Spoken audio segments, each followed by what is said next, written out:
Alhamdulillah wassalatu wassalamu ala Rasulillah wa ala alihi wa man wala. Rabbi israh li sadri wa yassir li amri wahlul 'uqdatam min lisani yafqahu qawli. Rabbana urzuqna ilman nafi'an wa rizqan thayyiban wa amalan mutaqabbalan. Jamaah kaum muslimin dan muslimat rahimani wa rahimakumullah.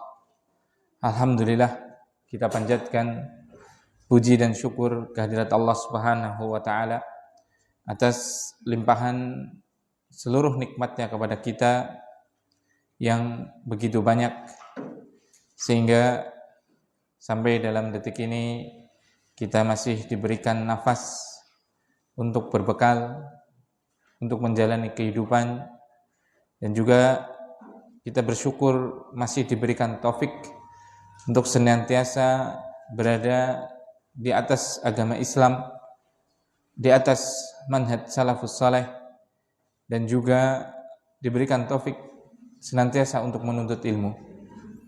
Kemudian salawat beserta salam semoga senantiasa tercurahkan kepada baginda Nabi Agung Mulia Muhammad sallallahu alaihi wasallam. Kemudian juga pada para sahabatnya, terkhusus keluarganya, dan juga seluruh kaum muslimin yang senantiasa berpegang teguh dengan ajaran beliau sallallahu alaihi wasallam. Nah, masih kita melanjutkan untuk membaca sebuah kitab yang kecil bentuknya namun besar sekali manfaatnya, yaitu kitab Fadlul Islam yang ditulis oleh Syekh Muhammad Ibn Abdul Wahab rahimahullahu taala. Masih sampai kita pada bab Maja'a fi ghurbatil Islam wa fadlil ghuraba, bab tentang keterasingan agama Islam dan juga keutamaan orang-orang yang terasing karena sebab berpegang teguh dengan ajaran Islam tadi. Nah, sedikit mengulang bahwasanya Islam itu sebagaimana kita kemarin sudah jelaskan, datang dalam keadaan terasing. Baik terasing dalam jumlahnya, yaitu Nabi sendirian awalnya, kemudian istrinya Khadijah beriman radhiyallahu taala anhu, kemudian sahabatnya itu Abu Bakar beriman dalam jumlah yang sedikit. Asing juga dalam keterasingannya, ajarannya. Ajaran Nabi SAW dianggap asing. Karena ajaran Nabi SAW waktu muncul di atas ajaran-ajaran yang mereka menyekutukan Allah Subhanahu wa taala. Di mana orang-orang Quraisy waktu tersebut menyembah berhala-berhala, juga menyembah Allah. Jadi Allah disembah oleh mereka, orang kafir Quraisy, musyrikun Quraisy, tapi juga mereka menyembah patung dan berhala. Maka itulah yang dimanakan dengan hakikat syirik, menyekutukan Allah. Nah, Rasulullah SAW datang dengan membawa ajaran yang menurut mereka asing, yaitu mengajarkan beribadah hanya kepada Allah Subhanahu wa taala semata. Suruh meninggalkan seluruh sesembahan selain Allah. Lata, Uzza, Manat, dan yang lainnya itu ditinggalkan dan beribadah hanya kepada Allah semata. Maka itulah awal daripada Islam asing. Asing dalam jumlahnya sedikit, asing dalam ajarannya, yaitu asing menurut mereka yang dalam kesyirikan tadi. Nah, di akhir zaman juga ajaran Islam itu akan kembali asing. Yaitu asing dalam terutama dalam ajarannya. Karena orang-orang mulai kembali lagi meninggalkan syariat Islam. Banyak dari kaum muslimin, naudzubillah, yang mulai murtad. Banyak dari kaum muslimin yang mulai menyekutukan Allah Subhanahu wa taala dengan yang lain. Dia meminta kepada Allah tapi juga meminta kepada pohon. Dia minta perlindungan kepada Allah tapi juga minta perlindungan kepada Nyai Loro Kidul. Dengan sedekah laut lah, dengan sedekah bumi kah, atau dengan segala sesuatu, maka akan kembali terasing ajaran Islam yang murni tersebut. Kemudian apa? Dan keutamaan orang-orang yang asing. Orang yang asing di sini yang dimaksud adalah apa? Karena dia berpegang teguh dengan apa? Ajaran Islam yang dibawa oleh Rasulullah SAW dan juga dipahami oleh para sahabat. Nah, kemudian kita melanjutkan pembahasannya. Kemarin ada hadis yang diriwayatkan oleh Imam Tirmidzi rahimahullah taala, yaitu sallallahu alaihi wasallam bersabda, "Ya'ti 'alaikum zamanun al-qabidu 'ala dinihi kal-qabidi 'alal jamri." Akan datang pada kalian suatu masa di mana orang yang berpegang teguh dengan agamanya maka seolah-olah dia memegang bara api. Ini keterasingannya itu sampai seperti ini. Jadi dikabarkan oleh Rasulullah SAW wa huwa shadiqul masduq, dan Nabi SAW adalah orang yang pasti jujur dan semua membenarkannya, mengakui kejujurannya. Sampai pun orang Quraisy itu tidak pernah mengatakan Rasulullah SAW kadzab, itu enggak pernah. Tidak ada satupun yang mengatakan Rasulullah SAW itu pendusta, tidak ada. Sampai pun musuh-musuhnya. Apalagi orang yang beriman. Seperti itu. Shadiqul masduq, orang yang jujur dan semua menerima kejujurannya. Beliau mengabarkan apa? Akan datang suatu masa di mana apa? Orang yang berpegang teguh dengan apa? Sunnah Rasul. Ajaran Islam itu dia seperti memegang bara api. Karena apa? Terasing tadi. Seperti itu. Tapi apa? Kata Rasulullah SAW, fatuba lil ghuraba. Tapi beruntunglah orang-orang yang asing tadi. Walaupun dia asing, tapi Rasulullah SAW menjanjikan apa? Keberuntungan bagi orang-orang tersebut. Bahkan kemarin sudah kita jelaskan, lil amili fihinna mislu ajri khamsina rajulan ya'maluna misla amalikum. Orang yang mengamalkan agama Islam waktu keterasingan itu, mungkin zaman-zaman sekarang, itu mendapatkan pahala 50 orang dari kalian. Maka para sahabat bertanya apa? Minna au minhum, 50 dari kami atau kaliannya itu orang-orang mereka. Maka Rasulullah SAW apa? Bal minkum, tapi apa? Dari kalian. Berarti apa? Orang-orang yang hidup dalam keterasingan Islam, di mana orang Islam sudah mulai apa? Tidak lagi mengamalkan syariatnya. Yang namanya kesyirikan sudah dianggap lumrah. Yang namanya telanjang itu sudah dianggap biasa. Yang namanya judi itu sudah merebak sampai pun ke anak-anak, judi online dan yang lainnya. Yang namanya khomer, yang namanya tempat maksiat, semuanya sudah apa? Begitu menyebar. Masih ada orang-orang yang semoga seperti antum-antum ini, walau zaki alallahi ahada, yang mau berpegang teguh, yang mau duduk di majelis ilmu, yang mau membaca Al-Quran, yang mau membaca hadis, yang mau membaca penjelasan-penjelasan ulama tentang apa? Syariat agamanya, yang mau mengamalkannya dengan berbagai cemooh, dengan berbagai konsekuensi. Maka apa? Rasulullah SAW mengabarkan apa?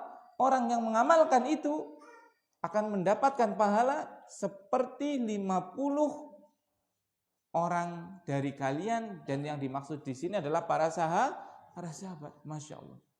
Bukan berarti, sudah kita jelaskan kemarin, bukan berarti orang yang hidup di akhir zaman yang berpegang teguh dengan Al-Quran, hadis, dan pengalaman dengan pengamalannya itu sesuai dengan pengamalannya para sahabat itu, bukan berarti dia lebih baik dari sahabat, bukan. Tapi sudah kita jelaskan kemarin, maksudnya apa? Mendapatkan 50 dalam amalan yang ia lakukan seperti amalannya sahabat. Ya berarti mengalahkan sahabat, tidak. Karena semua yang diamalkan oleh orang setelahnya itu akan didapatkan oleh Nabi dan oleh para sahabat.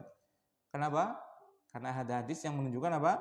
Man dalla ala khairin, siapa saja yang menunjukkan kepada kebaikan, falahu mithlu ajri fa'ilihi, maka dia mendapatkan apa? Pahala orang yang mengamalkannya tanpa dikurangi sedikit pun dari orang yang mengamalkan. Nah, sekarang siapa yang menunjukkan kita sholat?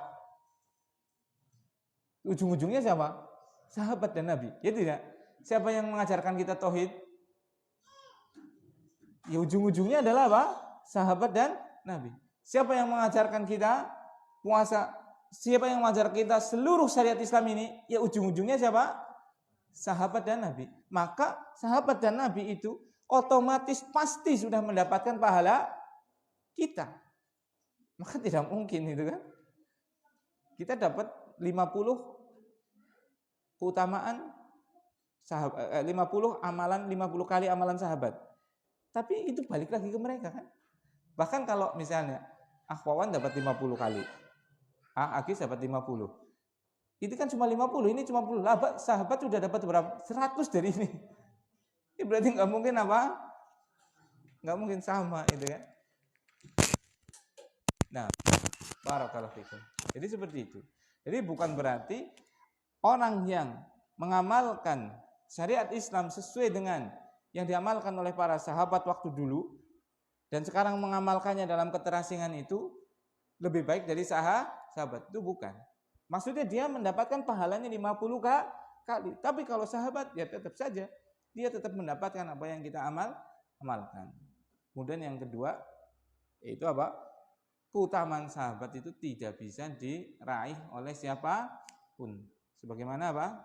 Sabda Nabi sallallahu alaihi wasallam kemarin, la tasubu ashabi. Jangan kalian mencela sahabatku.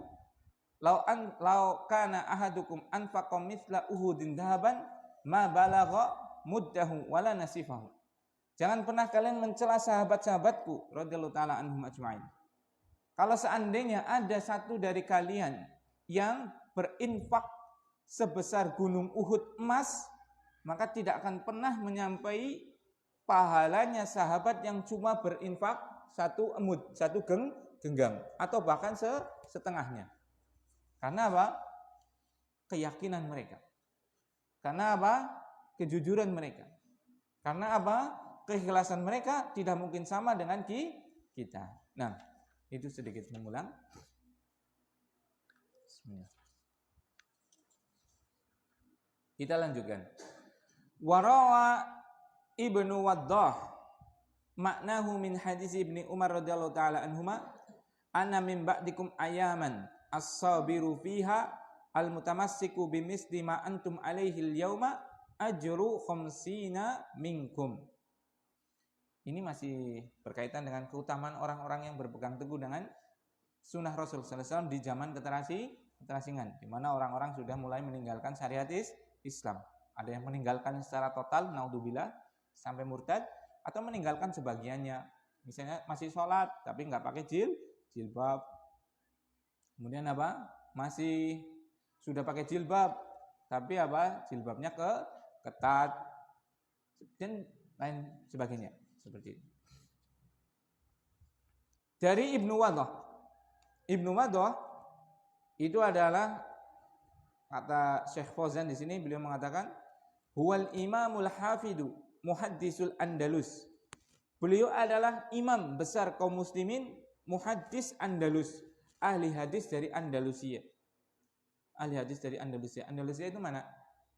Spanyol, Masya Allah ya. Dari Spanyol itu dulu itu negeri muslim ya Pak. Hancur itu. Negeri muslim di Spanyol hancur sudah. Tinggal mungkin beberapa peninggalannya saja. Banyak sekali ulama-ulama, baik ulama ahli hadis, ulama nahwu, ulama fikih, ulama akidah, ulama tafsir, itu dari sana. Dengar pernah dengar mungkin namanya tafsir Al-Qurtubi. Pernah dengar tafsir Qurtubi? Qurtubi itu nisbat kepada daerah yang namanya Cordoba. Cordoba di mana? Spanyol. Subhanallah. Ada ini yaitu Ibnu Waddah, namanya Muhammad Ibnu Waddah. Itu imam ahli hadis dari mana? Andalus. Ada Ibnu Malik yang sangat terkenal di kalangan kaum muslimin tentang kitabnya yaitu apa? Alfiyah Ibnu Malik, yaitu kitab nahwu dari Andalus. Masya Allah. Ada Imam Ibnu Hazm Al-Zahiri, yang beliau adalah ahli fikih, punya mazhab namanya mazhab Al-Zahiri. Masya Allah. Itu Spanyol yang sekarang menjadi negeri kafir. Dulunya adalah kerajaan Islam, hancur sudah. Kenapa? Karena mulai kaum muslimin saat itu tidak berpegang teguh terhadap ajarannya. Dan sekarang negara Islam terbesar di dunia adalah Indonesia. Allahumma inni as'aluka al-'afwa wal-'afiyah. Semoga Allah menjaga negara ini dan juga menjaga kaum muslimin di sini jangan sampai naudzubillah menjadi negeri kafir. Kita itu enggak ada apa-apanya loh dengan kejayaan Islam di Andalus dulu loh. Kerajaan itu Andalus itu terkuat, salah satu kerajaan terkuat, hancur sudah. Apalagi kita bukan kerajaan. Potensi kaum muslimin di sini dihancurkan lebih besar daripada Andalus dulu. Makanya harus kita apa? Berpegang teguh dengan syariat ini. Terus mempelajari. Kalau tidak naudzubillah cuma naudzubillah bisa terjadi apa yang terjadi di Andalusia. Di sini kan imam-imamnya ada enggak? Mungkin beberapa aja. Imam An-Nawawi Al-Bantani. Dan yang lainnya mungkin sedikit lah. Imam-imam apa? Dari Indonesia yang sampai pada taraf keimaman seperti itu. Andalusia itu ahli tafsirnya ada, ahli fikihnya ada, ahli nahwunya ada, ahli hadisnya ada, hancur. Kerajaannya ada dengan bala tentaranya, singgasananya, semuanya ada, bentengnya ada. Itu hancur. Lah kita bentengnya nggak ada, ulamanya jarang. Potensi untuk hancur berarti harusnya lebih ada. Berarti itu untuk kita harus apa? Hati-hati. Lebih harus waspada, lebih harus semangat untuk menuntut ilmu. Yang sudah sampai pada taraf kerajaan dengan segala pakar pada bidangnya aja bisa sampai hancur. Apalagi yang tidak ada pakarnya, apalagi yang tidak ada kerajaannya, apalagi yang tidak ada apa? Bentengnya. Itu potensi untuk hancurnya otomatis lebih besar. Oleh karena itu barakallahu fikum, kita nasihatkan pada diri kami pribadi, kemudian kepada kaum muslimin dan jamaah secara khusus, berpegang teguhlah dengan agama kita. Pelajari sehingga kita dalam berislam itu betul-betul di atas keyakinan. Yang keyakinan itu dibangun di atas ilmu. Sehingga tidak mudah untuk digoyangkan. Tapi kalau tidak di atas ilmu, maka tidak kuat keyakinannya. Kalau tidak kuat keyakinannya, maka akan mudah untuk digoyangkan. Ditukar dengan apa? Jatah Indomie 1 dus, beras 5 kg atau 10 kg, itu pun 1 bulan bisa goyah menukar apa? Akidahnya menjadi orang Nasrani, naudzubillah, menjadi orang Kristen seperti itu di beberapa daerah. Dan itu ada. Bukan salah secara mutlak orang Nasrani misionaris seperti itu. Ya, mereka punya hak untuk mendakwahkan akidahnya. Sebagaimana kita juga punya hak untuk mendakwahkan apa? Akidahnya. Yang otomatis yang harus perlu dikoreksi pertama adalah kaum muslimin itu sendiri.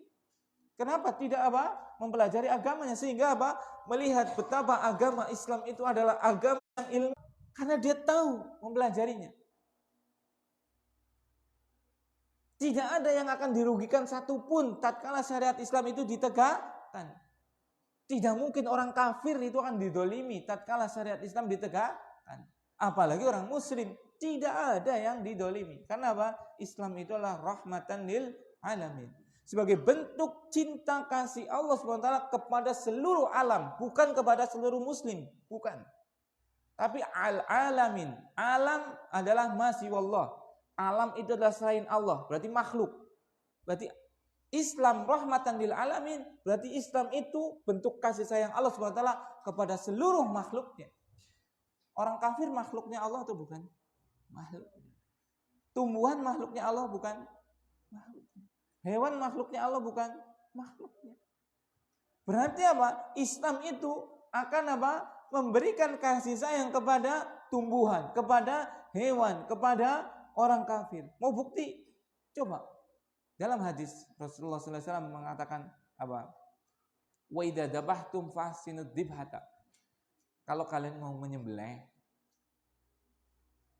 hewan loh ya, bukan nyembelih orang. Nanti dikira orang Islam apa? Sukanya nyembelih apa? Orang. Kalau kalian mau menyembelih, ya wajar.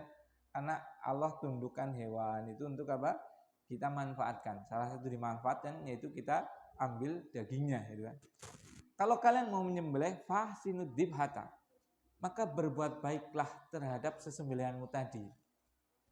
Falyuhidda ahadakum sikinahu, maka tajamkan pisaunya.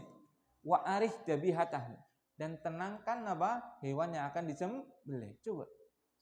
Itu kan bentuk rahmat, ya tidak?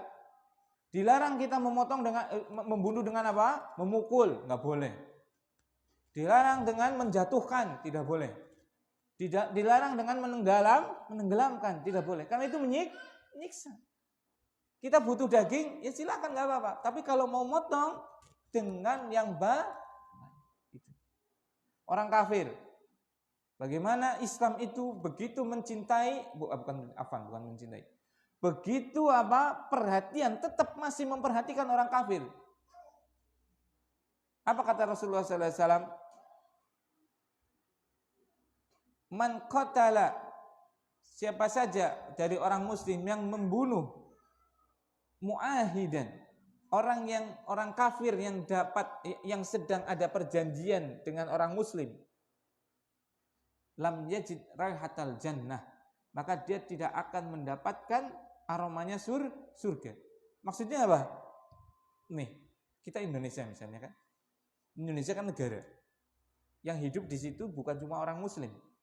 Iya tidak? Di situ ada orang kafir, ada orang Kristen, ada orang Protestan, Katolik, ya kan? Hindu, Buddha, dan mungkin ada Konghucu dan yang lainnya seperti itu kan? Kita hidup dalam suatu negara. Di sini ada perjanjian kan? Yang dibuat oleh negara untuk apa? Menjaga negara ini. Jangan saling membunuh, jangan saling bikin ribut dan yang lainnya kan? Berarti ada kesepakatan di situ. Nah, kalau kita membunuh orang-orang yang apa? Dalam kesepakatan untuk damai, itu tidak akan mendapatkan apa? Bau surga. Coba. Berarti maknanya hadis tersebut apa? Gak boleh atau larangan untuk membunuh orang yang dalam apa? Perjanjian bahkan diancam orang muslimnya juga. Bukan diperintahkan malah. Bahkan orang muslimnya yang diancam oleh Rasul tidak akan mencium aromanya surga. Apa itu bukan bentuk rahmat Allah kepada orang kafir? Coba. Binatang diperhatikan. Orang kafir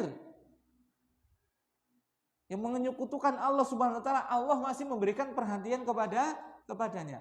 Apalagi jenengan, apalagi pada orang muslim, tentu perhatiannya lebih pasti itu.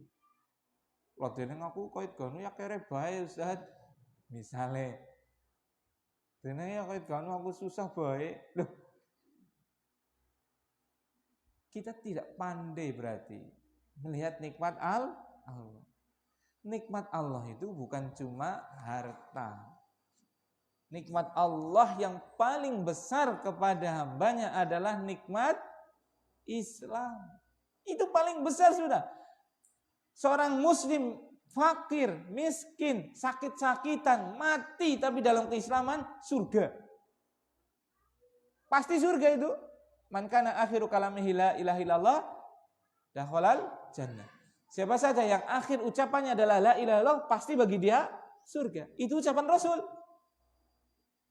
Coba. Dia diuji cuma mungkin ya kemiskinan 10 tahun, sakit 5 tahun sehingga meninggal.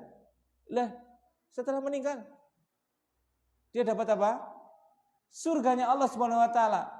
15 tahun selamanya. Selama-lamanya coba. Berarti nikmat Islam jauh lebih besar daripada nikmat harta. Nikmat Islam jauh lebih besar dari nikmat sehat. Nikmat Islam jauh lebih besar daripada nikmat kedudukan. Cuma apa? Jarang yang paham. Karena apa nggak paham? Nggak belajar. Iya kan? Seperti itu. Coba kalau yang belajar. Kalau belajar tentang fadlul Islam, keutamaan orang Islam ini kitab yang kita pelajari kan? Yang kita yakin, tetap berpegang teguh dengan Islam tadi. Apapun apa cobaan yang Allah berikan kepada kita. Kenapa? Kita tahu keutamaannya orang muslim yang sudah kita disebutkan di awal bab itu. Seperti itu.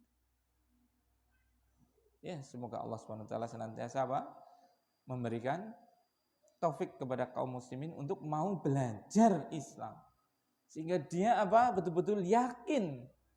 Sehingga dia betul-betul bangga. Merasa izah, kebanggaannya adalah karena dia Allah takdirkan sebagai muslim. Kan kebanyakan orang kan bangga tatkala dia duniawi yang menjadi tolak ukur. Ya tidak? Naik motore nganggone kurang ngerti motor apik.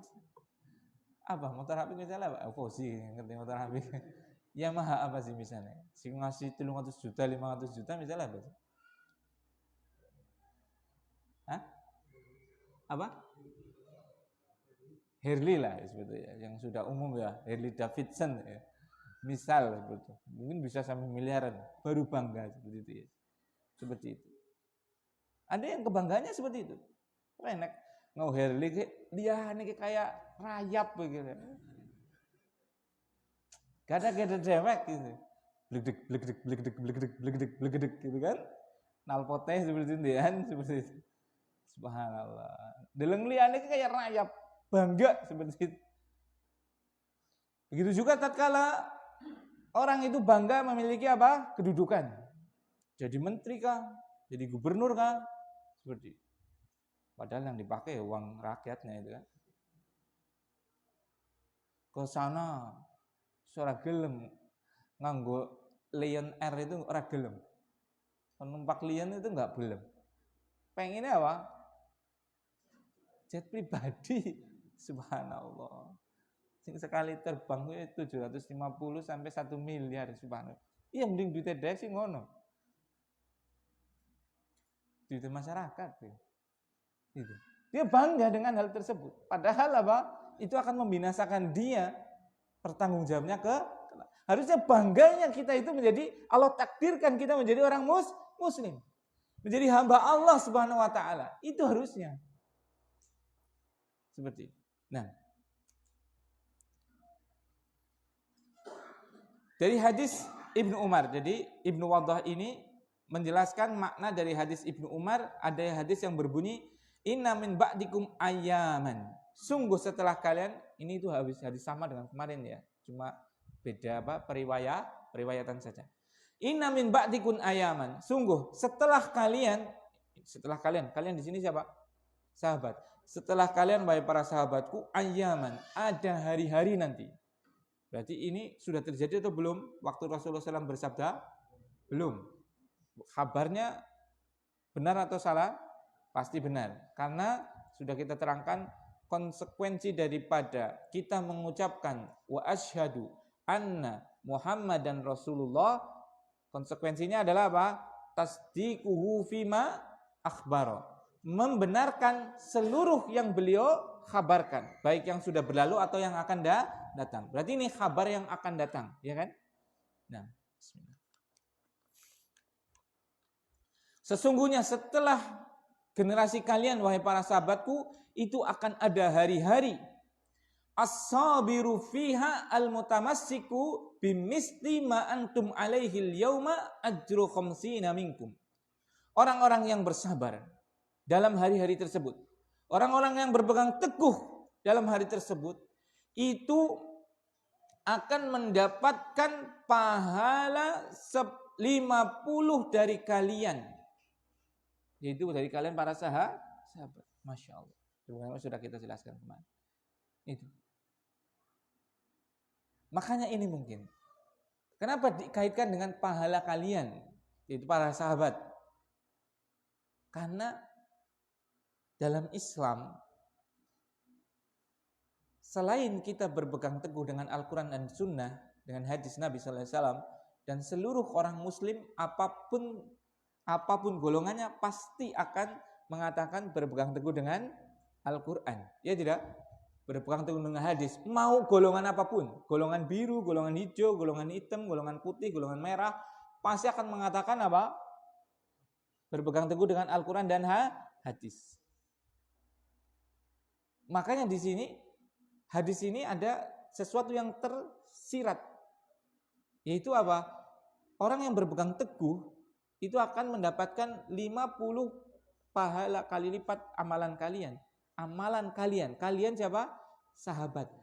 Berarti ada yang membedakan orang Islam dari orang Islam yang lain, yang dia adalah Taifah Mansurah, yang dia adalah golongan yang senantiasa ditolong, yang mereka adalah Ahlus Sunnah dalam makna khusus, karena Ahlus Sunnah dalam makna umum ya semua orang Islam kecuali Syiah.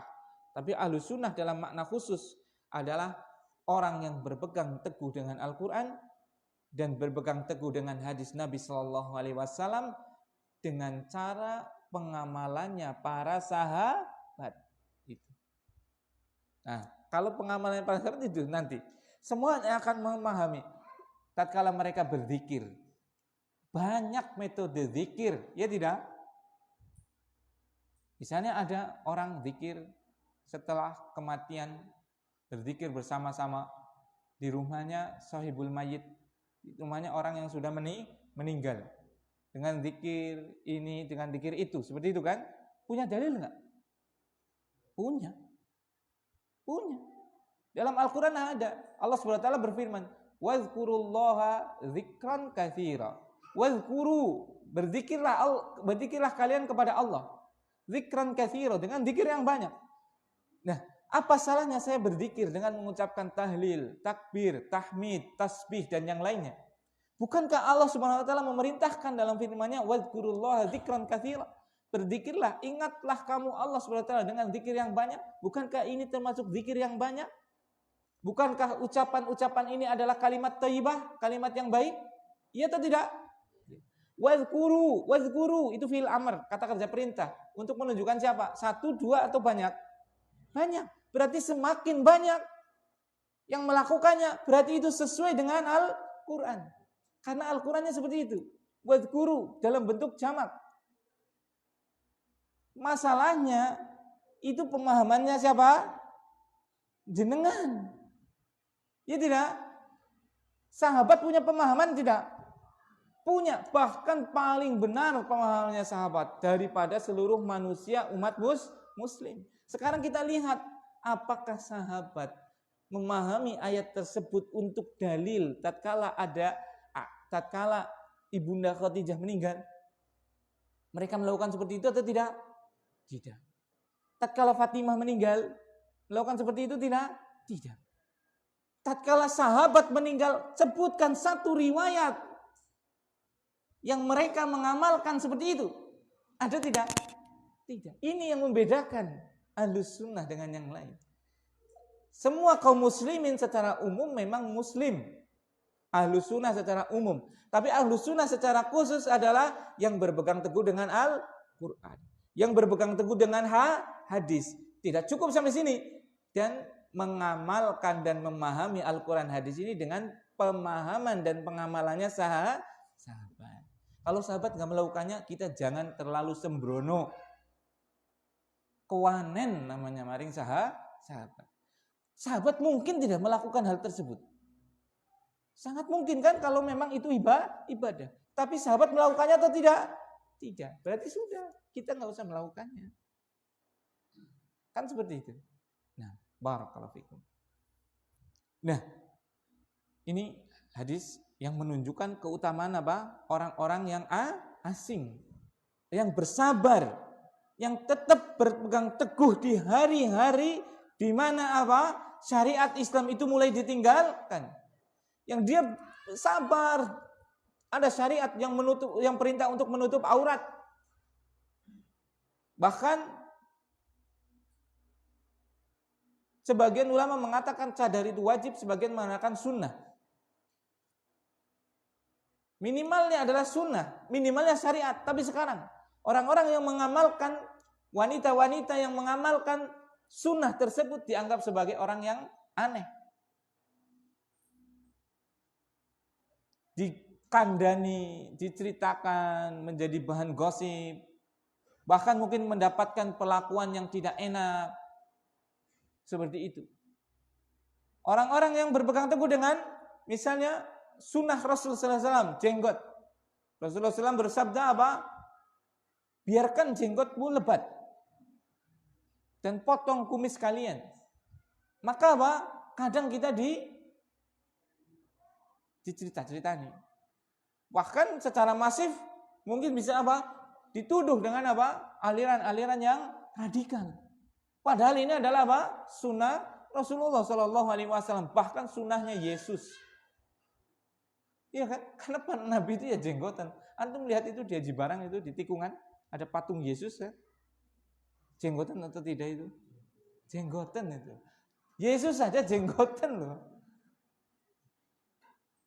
Harusnya orang Kristen jenggotan itu. Meniru apa? Tuhannya dalam versi mereka, itu kan? Seperti itu. Nabi kita jenggotnya lebat sekali. Nah sekarang yang berusaha mengamalkan sunnah Rasulullah SAW dituduh dengan hal-hal yang tidak enak. Digunjing, diolok-olok dan yang lainnya. Seperti itu. Barakallahu.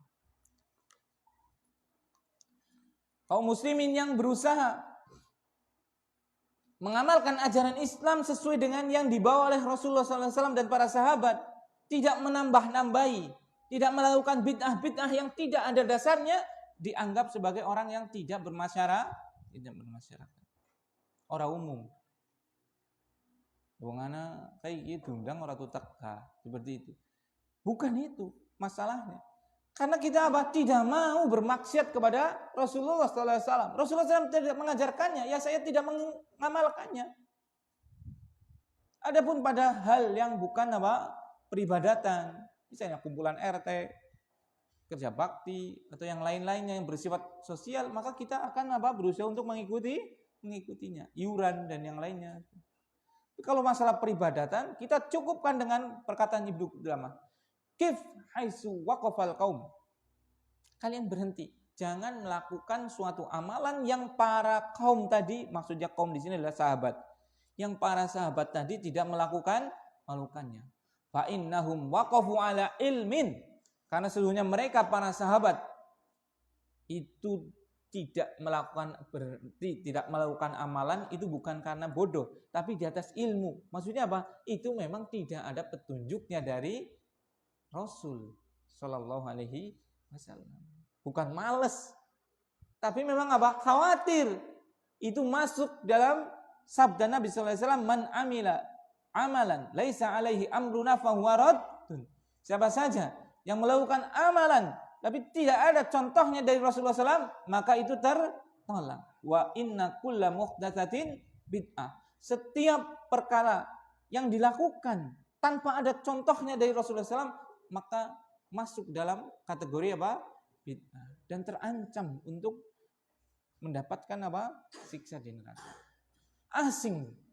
Orang-orang yang berpegang teguh dengan sunnah. Tatkala manusia apa? Melakukan ritual-ritual kesyirikan atas nama budaya. Padahal itu budaya jahiliyah. Larung sesaji ke pantai kidul, ke pantai lor, pantai utara, ke bumi, Untuk apa? Nyai Loro Kidul, untuk Dewi Lanjar, untuk Dewi Sri. Bikin sesajen untuk siapa? Sedulur tua, sedulur enom, iya kan? Dan yang lainnya. Itu atas nama katanya apa? Itu budaya. Itu budaya jahiliyah. Budaya yang menyekutukan Allah Subhanahu wa ta'ala. Budaya muslim adalah apa? Mentauhidkan Allah. Tatkala kita butuh pertolongan, kita minta tolong pada Allah. Iyyaka na'budu wa iyyaka nasta'in. Dibaca itu sehari berapa? Minimal 17 kali. Hanya kepada Engkau ya Allah kami beribadah. Dan hanya kepada Engkau ya Allah kami memohon pertolongan. Itu ikrar yang kita ucapkan setiap hari minimal berapa? 17 kali. Tapi kenapa? Masih banyak orang yang KTP-nya Islam. Dia memakai kopiah, bahkan bersurban. Bahkan sebagian yang memiliki gelar haji, tatkala pantai selatan ombaknya besar, mereka mengadakan larung sesaji, memotong sapi, kemudian melarung kepalanya di Laut Selatan. Untuk apa itu? Tolak bala. Diberikan kepada siapa? Nyai Loro Kidul. Atas nama apa? Budaya. Yang tidak ikut, apalagi yang menyelisihinya, dianggap sebagai apa? Anti budaya. Subhanallah. Kita dianggap sebagai orang yang anti budaya. Padahal budaya tidak mengapa. Bahkan dalam usul fikih, dalam kaidah fikih awan, dalam kaidah fikih itu disampaikan al-adat muhakkamah malam tukhalif asy-syar'a. Salah satu sumber daripada muamalat Islam yang pertama Al-Quran hadis ya, jelas ya itu ya. Itu adalah adat. Adalah apa? Adat istiadat, kebiasaan masyarakat itu menjadi salah satu sumber untuk bermuamalat. Al-adat muhakkamat. Hukum adat yang berlaku dalam suatu tempat itu menjadi rujukan hukum untuk kita melakukan dalam kegiatan muamalat kita selama tidak menyelisih syariat. Coba lihat bagaimana agama betul-betul menjunjung adat istiadat selama tidak menyelisih syariat. Contoh misalnya, dalam masyarakat kita masalah pakaian berarti adat kan, kebiasaan kan. Namanya masyarakat kita itu lebih familiar dengan sarung, peci hitam, kemudian kokok mungkin, ya tidak, dibanding dengan jubah. Nah, maka yang paling afdol bagi masyarakat Indonesia adalah pakai sarung, pakai peci hitam, pakai kokok dibanding pakai surban atau pakai jubah. Karena itu kebiasaannya. Walaupun kalau seandainya pakai jubah juga nggak mengapa, bukan dosa, bukan makruh juga, ya boleh. Tapi yang sudah berjalan dan itu tidak menyelisih syariat. Emang menyelisih syariat? Orang sarungan menyelisih syariat tidak? Tidak. Misalnya ada lagi. Dalam masyarakat kita dulu ya, sekarang sudah mulai hilang ya. Dan itu sebenarnya adat yang bagus. Itu ada yang namanya istilah sambatan. Ada istilah sambatan. Kenal lah peranan? Sekalian ya, orang ngerti ya. Sanom berarti orang ngerti sambatan. Ada namanya istilah sambatan. Sambatan itu misal ada satu orang dari suatu RT, RW atau masyarakat mau bangun rumah, iya kan? Maka mengko gotong royong kesambat, iya kan? Bukan kesambet loh ya. Kesambat itu kan? Kesambat itu masyarakat tetangga-tetangganya yang laki-laki datang itu. Kemudian bantu itu kan? Ada yang bagian gawe reng, ada yang bagian maku, gawe usuk dan yang lainnya. Ibu-ibunya datang, ada yang bawa pisang, ada yang bawa bolet, rawunan bolet, ya kan? Ada yang bawa geduk lindri, ada yang bawa kluban, ada yang bawa gesek layur dan yang lainnya kan? Bareng itu kan? Yang berlaku adat kia Mas Agis bangkrut bisa kayak kontraktor apa ayu gitu. Karena gratis kabeh gitu ya. Barakallahu. Nah, dulu itu adat bagus, ya tidak?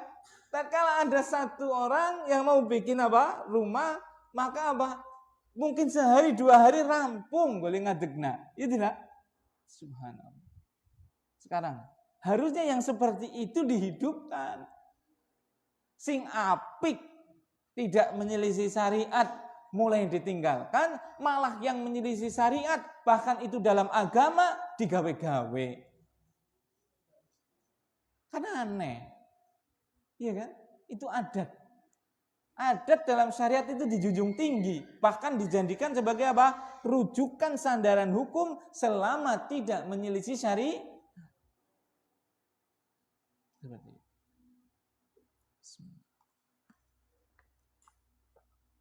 Nah itu.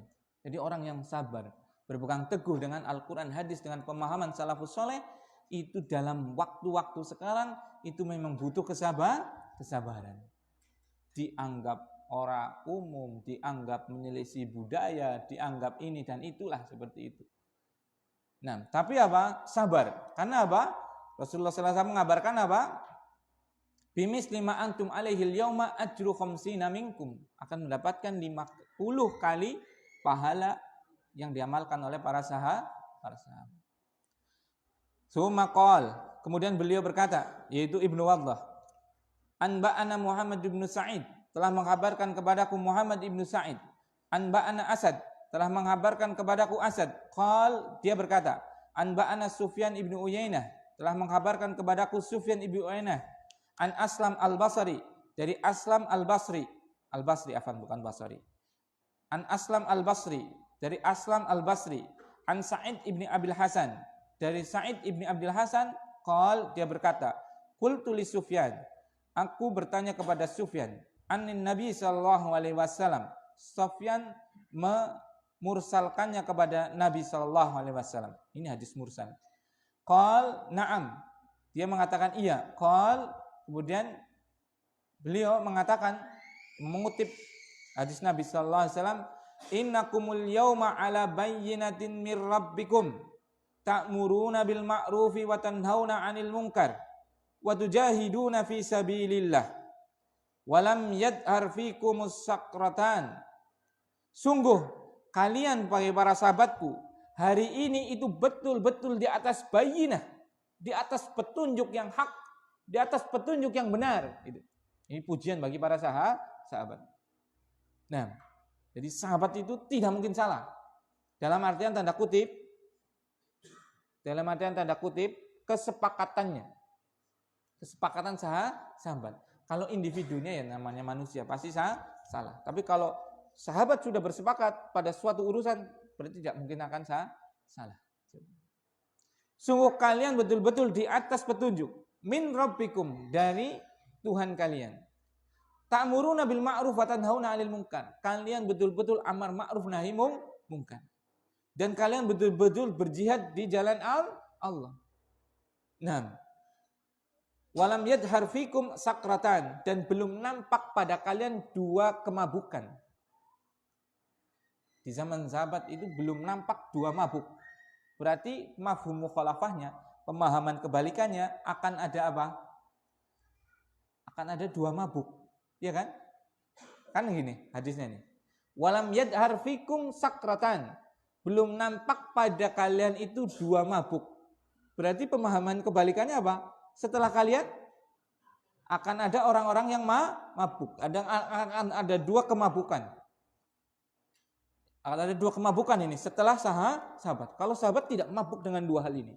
Apa 2 hal itu? Dan itu sudah betul-betul terbukti. Yang pertama, sakratul jahli wa sakratul aish. Mabuk bodoh dan mabuk dunia. Berarti sahabat mungkin nggak dalam kebodohan? Tidak mungkin, karena lam yadhar fikum as-sakratan. Tidak nampak bagi kalian 2 kemabukan. Apa 2 kemabukan tadi? Mabuk di atas kebodohan dan mabuk apa? Dunia. Berarti sahabat itu bukan orang yang bodoh, bukan orang yang ahlu dunia. Makanya kalau mereka berselisih, itu kita harus diem. Perselisihan yang terjadi pada sahabat itu perselisihan ijtihadiyah. Perselisihan karena mereka beristihad dalam suatu perkara, kemudian perkara tersebut tidak bisa disatukan. Karena Rasulullah SAW sudah wafat. Sehingga mereka di atas bayinah, di atas petunjuk tadi berselisih, tapi mereka sudah beristihad. Maka orang yang setelahnya tidak boleh ikut campur. Baik itu tabi'in, baik itu tabi'ut tabi'in, apalagi kita, bukan siapa-siapa. Sehingga sekiranya para sahabat ada selisih paham. Karena apa? Sahabat itu berselisih paham bukan karena bodoh, bukan. Bukan karena haus kekuasaan duniawi, tidak. Karena Rasulullah SAW mengatakan apa? Walam yadhar fikum sakratan. Tidak nampak pada kalian dua kemabukan, yaitu kemabukan dalam kebodohan dan kemabukan dalam dunia. Berarti sahabat bukan bodoh. Berarti sahabat bukan orang yang haus akan dunia. Tapi mereka pernah berselisih enggak antar sahabat? Pernah. Berarti perselisihan mereka di atas ilmu dan ijtihad. Nah, kemudian apa? Faedah yang bisa diambil lagi apa? Setelah sahabat berarti akan ada dua kemabukan. Mabuk di atas apa? Kebodohan, dan mabuk di atas apa? Cinta dunia. Terbukti atau tidak sekarang? Coba sensus, coba adakan riset. Jangan seluruh kaum muslimin di dunia, itu nggak mungkin kita melakukan risetnya ya. Atau kaum muslimin di Indonesia itu terlalu berat. Antum sensus di RT antum yang tidak baca Al-Quran. Coba. Jangan jauh-jauh. Jangan terlalu besar. Ya tidak? Antum sensus coba. Di RT antum cek orang yang tidak baca Al-Quran dengan orang yang bisa baca Al-Quran. Perbandingannya kira-kira berapa? Berapa persen coba? Kira-kira, ini belum real di sensus ya. Kira-kira dengan kira-kira pinten nih 90 banding 10. Yang 10 bisa baca Quran, yang 90 belum baca Quran. Terjadi atau tidak? Terjadi. Shadaqa Rasulullah sallallahu alaihi wasallam. Itu. Terjadi karena beliau adalah as-sadiqul masduq. Orang yang pasti jujur dan seluruh manusia sepakat atas kejujuran beliau. Ini terjadi, sedang terjadi. Alhamdulillah Allah jadikan kita bukan termasuk dari orang yang mabuk kebodohan.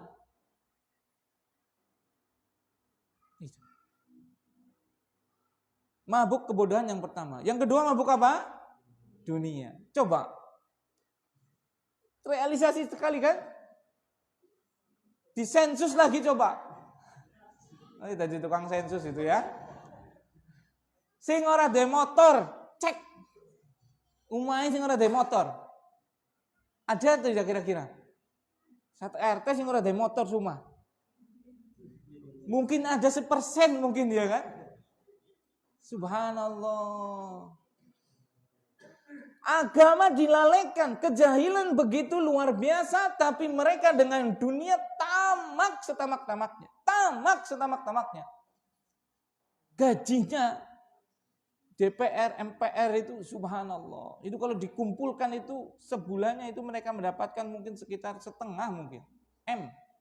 Itu belum yang dihambur-hamburkan ke sana naik jet pribadi dan yang lainnya. Itu masih kurang coba. Nggak haus. Itu nggak cuma pemerintahannya aja, rakyatnya juga sama. Cuma belum mendapatkan apa? Kesempatan. Iya kan? Nggak bisa jadi KBKB ya iya deh nggak. Ora lurahe, ora camate, ora bupatine. Ya dari siapa itu? Lurah itu memang dari malaikat. Kan enggak. Lurah kan dari rakyat kan? Begitu juga camat, begitu juga bupati, begitu juga semua orang yang punya kekuasaan itu kan awalnya dari rakyat, ya kan? Berarti ya memang rakyatnya seperti itu memang. Cuma bedanya mereka dapat apa? Kesempatan, yang ini belum dapat. Seandainya dapat ya pada baik. Seperti itu. Dan itu memang betul sabda Rasulullah sallallahu alaihi wasallam. Di sahabat itu enggak ada dua mabok. Mabok bodoh dan mabok apa? Dunia. Yang berarti pemahamannya berarti apa? Setelah sahabat akan ada apa? Dua kemabukan tadi. Mabok bodoh, mabok dunia. Bodoh di sini adalah bukan berarti bodoh apa? Tapi bodoh tentang agama. Kalau zaman sekarang manusianya pinter-pinter semua. Tapi pada urusan dunia, tapi sangat bodoh dengan urusan agama. Profesor, doktor, insinyur, fulan, SHMH, orang tayang tayamum. Subhanallah. Dan itu pasti ada. Pasti ada. Profesor, doktor, fulan, profesor, doktor, haji, wis tambah haji malah. Bisa-bisa orang ngerti tayamum. Subhanallah. Terjadi. Apa yang terjadi? Mabok dalam apa? Kebodohan, dan mereka mabok dengan apa? Dunia. Masya Allah. Umat, ya Allah ya Rabbi. Umat dia pitu. Sing satu rumah itu mungkin tingkat 3, tingkat 4. Padahal bojone siji, anaknya loro maksimal wong siki kan iki kan. Lah sing rumah sing 6 ku apa? Selingkuhane. Simpanan-simpanane terjadi atau tidak? Nah itu. Iya kan? Naudzubillah, tsumma naudzubi. Terjadi apa yang dikhabarkan oleh Rasulullah sallallahu alaihi wasallam. Nah,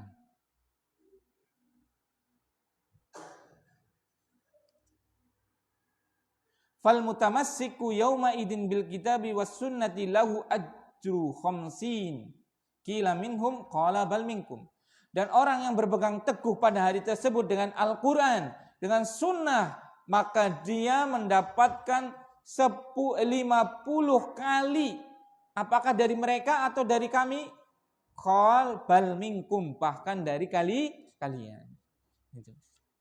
Ini menguatkan dengan hadis-hadis kemarin itu kan, maksudnya orang yang berpegang teguh itu walaupun mereka berat dan harus sabar, itu mereka mendapatkan keutamaan amalannya seperti 50 sahabat. Walahu bi isnadin an Ma'arifi, dan beliau juga meriwayatkan dengan sanadnya dari Imam Al-Ma'arifi, seorang tabi'in. Qala Rasulullah sallallahu alaihi wasallam, beliau berkata, dan Rasulullah SAW bersabda, tuba lil ghuraba, maka beruntunglah orang-orang yang asing, alladzina yatamassakuna bi kitabillahi hinna yutrak wa ya'maluna bi sunnati yauma tutrak. Maka beruntunglah bagi orang-orang asing, yaitu orang-orang yang berpegang teguh dengan Al-Qur'an, kitabullah, tatkala Al-Qur'an ditinggalkan, dan mereka beramal dengan amalan sunnahku tatkala sunnahku ditinggalkan. Terjadi atau tidak sekarang? Al-Qur'an ditinggalkan, tidak dibaca. Bahkan subhanallah, sebagian kaum muslimin di rumahnya tidak ada Al-Qur'an. Yang ada adalah novel, yang ada adalah komik. Bahkan serial komik detektif Conan itu sampai berjilid-jilid. Gak punya apa? Al-Qur'an. Doraemon, subhanallah, Dragon Ball, itu dibuatkan atalase khusus. Mungkin Abu Anju pernah dipesanin, bikinkan atalase Pak, ukurannya segini-segini. Wah, kayak teman gue ngapa? Koleksi Doraemon, koleksi Dragon Ball, mungkin seperti itu. Ya Allah ya Rabbi, nggak ada Al-Quran. Kalau ada, gue patut, gue pajangan ngasih ramatan. Subhanallah, nggak pernah dibaca. Yutrak Al-Quran, ditinggalkan Al-Quran, tidak dimiliki, tidak dibaca. Kalau ana sing macane malam Jumat, suratnya pun siji tok. Yasin. Itu alhamdulillah, sih mending maca lah seperti itu ya. Al-Baqarah ora dibaca, Al-Maidah ora dibaca, An-Nisa ora dibaca. Dan ada yang sudah mulai membaca, tapi nggak mau apa? Memahami. Ada yang sudah mulai membaca, memahami, orang kuat ngamalna. Dan ada yang sudah membaca, mengamalkan, itu sudah sangat sedikit. Kebanyakannya adalah meninggalkan Al-Quran. Terjadi atau tidak sekarang? Terjadi. Sensus maning menara percaya. Pira sing umai orang ke Qur'ane blas, catet. Pira sing umai anak Qur'ane tapi seramatan, catet. Pira sing anak umai Qur'ane ora ramatan tapi wong ora teng maca, sing maca apa? Anake. Anu nggo TPA tok. Wis tamat SMP wis kelalen maning, ramatan maning. TPA-ne anu tok sih lagi cilik, wis gede wis pada dolan. Subhanallah. Itu miris sekali itu. Memang sekarang terjadi seperti itu. Maka beruntunglah orang-orang yang terasing, yaitu orang yang berpegang teguh dengan Al-Quran. Itu berpegang teguh dengan hadis Nabi SAW, dengan pemahamannya para sahabat radhiyallahu taala anhum ajmain. Ini yang bisa sampaikan. Mohon maaf kalau ada tutur kata yang kurang berkenan. Subhanakallahumma bihamdika asyhadu alla ilaha illa anta astaghfiruka wa atubu ilaik. Assalamualaikum warahmatullahi wabarakatuh.